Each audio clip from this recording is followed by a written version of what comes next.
আলোচনার বিষয়বস্তু বিভাজনমুক্ত ঐক্যের বাংলাদেশ চাই। আর টোটাল এই প্রোগ্রামটার নাম কেমন বাংলাদেশ চাই, খুব সুন্দর একটি বিষয়। বাংলাদেশের মানুষ তো বরাবরই মানে এক সাগর রক্তের বিনিময়ে অর্জিত বাংলাদেশের অধিকাংশ মানুষই বাংলাদেশকে একটি মানবিক বাংলাদেশ হিসেবে দেখতে চায়, বাংলাদেশকে একটি ন্যায় বিচারের বাংলাদেশ দেখতে চায়, বাংলাদেশকে একটি সামাজিক সম্প্রীতির বাংলাদেশ দেখতে চায়, বাংলাদেশকে একটি শোষণ বঞ্চনামুক্ত বাংলাদেশ দেখতে চায়, বাংলাদেশকে একটি দুর্নীতিমুক্ত সন্ত্রাসমুক্ত বাংলাদেশ দেখতে চায়, সাম্য ও ইনসাফের বাংলাদেশ দেখতে চায়, বাংলাদেশকে একটি গণতান্ত্রিক বাংলাদেশ দেখতে চায়। কিন্তু মুক্তিযুদ্ধের পরপরই যারা ক্ষমতা এসেছিল তাদের কর্মকাণ্ডের কারণে অল্প দিনের মধ্যেই বাংলাদেশের মানুষ হতাশ হয়েছিল, দেখেছেন আপনারা। সেই সময় সরকার যে সকল প্রতিশ্রুতি দিয়ে ক্ষমতা এসেছিল, শেখ মুজিবুর রহমানের সরকার, তিনি প্রতিটি ক্ষেত্রেই জাতিকে হতাশ করেছে, জাতিকে বিভক্ত করেছে। সেই সময় সবচেয়ে জনপ্রিয় নেতা বাংলাদেশের শেখ মুজিবুর রহমান যদি বিভাজন বাদ দিয়ে ঐক্যের ডাক দিতেন, তাহলে আজকের এই পরিবেশে আমাদের আসতে হতো না। আমার যেটি মনে হয়েছে, তিনি ক্ষমতা আসার পরপরই তার বিরোধী যারা রয়েছে তাদের 25,000 রাজনৈতিক কর্মীকে তিনি হত্যা করেছিলেন, আমরা যতটুকু জানি আর কি। সে সময় খুব ছোট ছিলাম, তখন তিনি বাংলাদেশে দুর্ভিক্ষ উপহার দিয়েছিলেন। একদিকে দুর্ভিক্ষ চলছে, অন্যদিকে শেখ মুজিবের পুত্র তার সোনার মুকুট দিয়ে তার ছেলের বিয়ে হচ্ছে। তো এইভাবে বিভাজন কিন্তু শেখ মুজিবুর রহমান সৃষ্টি করেছে। তার প্রতি জাতির অনেক আশা প্রত্যাশা ছিল, সেটিকে সে ব্যর্থ হয়েছে। সর্বোপরি 75 সালের তিনি যখন ব্যর্থতার চরম পর্যায়ে, তখন আমরা দেখেছি তিনি বাকশাল করে বাংলাদেশের সমস্ত গণতান্ত্রিক দলকে নিষিদ্ধ করেছিল, বাংলাদেশের সমস্ত পত্রিকা বন্ধ করে দিয়েছিল, সবার অধিকার স্থগিত করেছিল। এইভাবেই এই বৈষম্যের রাজনীতি স্বাধীনতার পরেই শুরু হয়। বাংলাদেশের এই জাতির সবচেয়ে বড় অ্যাচিভমেন্ট তো আমাদের স্বাধীনতার মধ্য দিয়ে আমরা একটি মানচিত্র পেয়েছি, একটি দেশ পেয়েছি। সেই দেশকে তিনি খণ্ড বিখণ্ড করেছে স্বাধীনতার পরপরই। যাই হোক, সে কথায় না যাই। পরবর্তী বিশেষ করে গত 15.5 বছর শেখ হাসিনার শাসন আমলে কেমন বৈষম্য সৃষ্টি করা হচ্ছে, আমরা দু একটা উদাহরণ যদি দিতে পারি। আজকে যারা আমাদের সন্তানেরা, আমার সন্তানও বিশ্ববিদ্যালয়ে পড়ে, আইইউটিতে সেকেন্ড ইয়ারে পড়ে, সে ওই বৈষম্য ছাত্র আন্দোলনে প্রতিটি কর্মসূচি ছিল। এই বৈষম্য ছাত্র আন্দোলনে আজকের যে আমার সহ-আলোচক নুরু, সে সময় নেতৃত্ব দিয়েছে, তারা কোঠা বিরোধী আন্দোলন করেছিল। তারা কিন্তু কোঠা মুক্তই চায়নি, তারা কোঠার যে পার্সেন্টেজ, ন্যায্য অধিকার চেয়েছিল, কোঠার যে পার্সেন্টেজ বেশি ছিল এটা চেয়েছিল। কিন্তু সেই সময় শেখ হাসিনা রাগ করে, ছাত্রদের রাগ করে কোঠা প্রথায় বাতিল করে দিয়েছিল। তার পরবর্তী সময় আবার জুডিশিয়ারির মাধ্যমে, কোর্টের মাধ্যমে আবার নতুন একটি জটিলতা সৃষ্টি করা হলো, করে আবার নতুন করে ছাত্রদেরকে রাজপথে আন্দোলন করতে বাধ্য করা হলো। আমার কথা হচ্ছে, একটি বিষয়, ছাত্ররা কিন্তু এই সরকারের পতন চায়নি, তারা এই কোঠার সমাধান চেয়েছে, যুক্তিগত সমাধান। এবং এমনকি এই আন্দোলনের শুরু থেকে শেষ পর্যন্ত 3 তারিখ পর্যন্ত তারা এই সরকারের পতন চায়নি। যখনই তাদের বুকে গুলি করা হয়েছে, তখন তারা এই হত্যাকাণ্ডের বিচার চেয়েছে। তারা 9 দফা দিয়েছে। যখন কোনোভাবেই এই সরকার তার নির্যাতন নিপীড়ন বন্ধ করেনি, তারা আন্দোলনে গিয়েছে।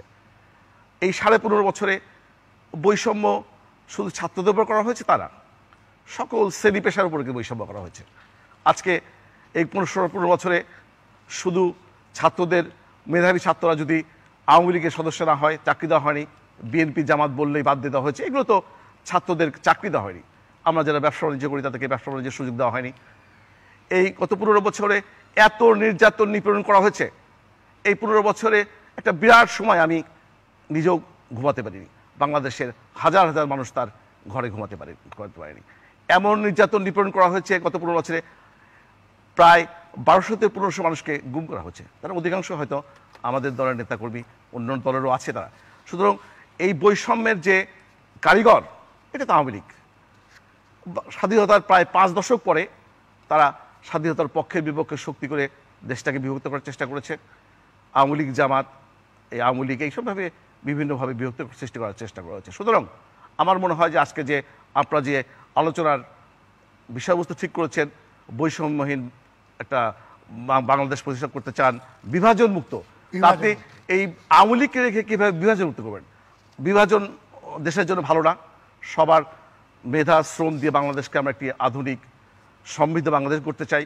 কিন্তু অবশ্যই যারা এই গত 15.5 বছরে গুম করেছে, খুন করেছে, যারা লক্ষ লক্ষ কোটি টাকা চুরি করেছে, যারা বাংলাদেশে লক্ষ লক্ষ কোটি পাচার করেছে, যারা বাংলাদেশের মানুষকে অপমান অপদস্থ করেছে, আজকের যা প্রধান উপদেষ্টা, বাংলাদেশের এত খ্যাতিমান ব্যক্তি আর কি আছেন, একমাত্র নোবেল লরিয়েন্ট, তার মতো তাকেও অপমান অপদস্থ করেছে, বারবার অপদস্থ করেছে।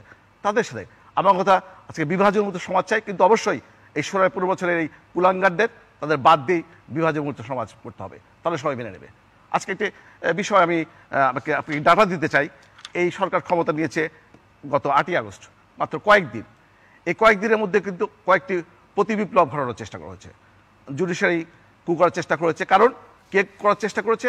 কারণ প্রধান বিচারপতি তাদের নিয়োগপ্রাপ্ত ব্যক্তি চেষ্টা করেছে ছাত্র জনতা এবং ওখানে আমাদের যারা আইনজীবী রয়েছে তাদের সমর্থনে এটি প্রতিরোধ করা গেছে। গতকালকে আপনারা দেখেছেন আনসার বিদ্রোহ করা হয়েছে, কয়েক হাজার আনসার সেখানে গেছে। এখন পর্যন্ত আনসারের ডিজি মেজর জেনারেল আমিনুল হক, তিনি সাবেক উপমন্ত্রী, ছাত্রলীগের সাবেক সভাপতি এনামুল হক শামীমের আপন ছোট ভাই। আপনি তাকে রেখে কিভাবে এই আনসার বিদ্রোহ থামাবেন? আজকে প্রশাসনের যারা রয়েছে 82 জন সচিব রয়েছেন, 2 জন সচিব বাদে এই সরকার 2 জন সচিব সম্ভবত চেঞ্জ করেছে।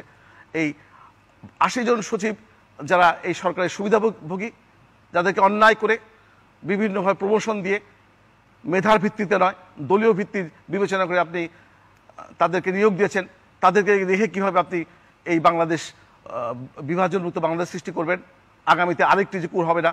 আজকে বলতে আমাদের অসুবিধা নেই, এই সরকারের প্রত্যেকটি বাহিনী তো প্রথমে আমাদের বিপক্ষে ছিল, আমাদের এই ছাত্র ভাইদের, ছাত্র জনতার বিপক্ষে ছিল। ছাত্র জনতা প্রথমে ছাত্র আন্দোলন করেছে, তারা আহ্বান করেছে, জনতা একা হয়েছে। সকল শ্রেণী পেশার মানুষই কিন্তু এই আন্দোলনে সম্পৃক্ত হয়েছে। আজকে আমি যারা মানে আমরা বহু বছর পরে কিন্তু অনেক কিন্তু মানে ওনাদের মতো যে ছাত্রছাত্রী ওনারা কিন্তু মানে জন্ম হওয়ার পরেও কিন্তু এই ঐক্যবদ্ধ আন্দোলন কেউ দেখেনি, আমরা দেখিনি। সকল শ্রেণী পেশার মানুষ প্রত্যেকে অংশগ্রহণ করেছে। তাহলে আমি বলতে চাই যে আজকে সবাই সমৃদ্ধভাবে আন্দোলন করেছি। প্রথম দিকে দেখেন প্রতিটি বাহিনী, আমরা সেনাবাহিনী পরবর্তী সময় এই আন্দোলনের সমর্থন দিয়েছে, আমরা তাদেরকে ধন্যবাদ। কিন্তু প্রথম দিকে কিন্তু তারাও আমাদের ছাত্র জনতার উপর গুলি চালিয়েছে। কারণ এই সেনাপ্রধান থেকে শুরু করে 1 থেকে ধরুন 50 পর্যন্ত যদি সেনা কর্মকর্তা ধরেন, সবাই তাদের দলীয় বিবেচনায় তাদেরকে এই সরকার বিভিন্ন মাঝে সুযোগ সুবিধা দিয়ে তাদেরকে পক্ষে রেখেছিল। পরবর্তীতে এই যে ছাত্র জনতা যে পরিবেশ সৃষ্টি করেছে, তাদের মধ্যে বুকে গুলি চালানোর পরিবেশ ছিল না বলেই তারা গুলি চালায়নি। তবুও তাদেরকে ধন্যবাদ জানাই। আজকে আমার মনে হয় আজকে যে বিষয়, সেটি খুব ভালো একটি বিষয়, বিভাজন বাংলাদেশ। তো অবশ্যই আমার দাবি থাকবে যে এই যারা গত 15.5 বছর অন্যায় অত্যাচার করেছে, আমাদেরকে বিভিন্নভাবে কষ্ট দিয়েছেন, বাংলাদেশকে একটি অকার্যকর রাষ্ট্র বানানোর চেষ্টা করেছে, যারা বাংলাদেশ থেকে না ভারত থেকে যাদের সমস্ত কর্মসূচি প্রণয়ন করা হয়, বাংলাদেশকে একটি ব্যর্থ রাষ্ট্র এবং সকল দিক দিয়ে ব্যর্থ, অর্থনৈতিকভাবে বলেন, সামাজিকভাবে বলেন, আইন শৃঙ্খলাভাবে সকল দিকে ব্যর্থ করার যে প্ল্যান করে যারা বাংলাদেশকে ভারতের হাতে তুলে দেওয়ার সুদূরপ্রসারী প্ল্যান ছিল, তাদেরকে বাদ দিয়ে একটি বিভাজন মুক্ত সমাজ ব্যবস্থা আমাদের কায়েম করার জন্য চেষ্টা করতে হবে। ধন্যবাদ।